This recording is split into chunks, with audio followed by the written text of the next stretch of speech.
KS. Ravikumar 1958ஆம் ஆண்டு திருவள்ளூரில் பிறந்தவர்தான் இந்த கே.எஸ். ரவிக்குமார்.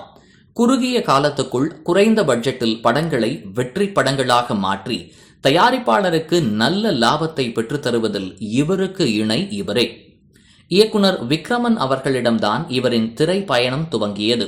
1990ஆம் ஆண்டு புரியாத புதிர் என்ற படத்தின் மூலமாக இயக்குனராக அறிமுகமானார் கே.எஸ். ரவிக்குமார். இந்த படம் ஒரு த்ரில்லர் படமாக வெளியாகி சக்கை போடு போட்டது.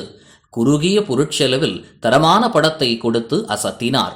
சேரன் பாண்டியன், ஊர் மரியாதை, நாட்டாமை, முத்து, அவ்வை சண்முகி, பிஸ்தா, நட்புக்காக, படையப்பா, மின்சார கண்ணா, பாட்டாளி, தெனாலி, சமுத்திரம், சரவணா, வரலாறு, தசவதாரம், ஆதவன் போன்ற வெற்றி படங்களின் மூலம் பக்காவான கமர்ஷியல் படங்களை கொடுப்பதில் வல்லவர் என்ற பெயரை பெற்றார்.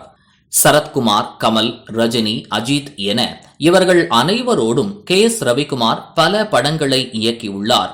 அதிலும் குறிப்பாக சரத்குமாருக்கு நாட்டாமையும், ரஜினிக்கு படையப்பாவும், அஜித்துக்கு வரலாறும், கமலுக்கு தசாவதாரமும் காலங்கள் தாண்டியும் பேசும் எவர்கிரீன் படங்களாகும். வெறும் இயக்குவதோடு நின்றுவிடாமல் தான் இயக்கும் படங்களில் சிறு ரோலில் நடிப்பதும் இவருக்கு பிடிக்கும். நிச்சயம் தான் இயக்கும் படங்களில் ஒரு காட்சியாவது வந்து சென்று விடுவார். இது மட்டுமில்லாமல் பல திரைப்படங்களில் இன்னும் பிஸியாக நடித்து வருகிறார்.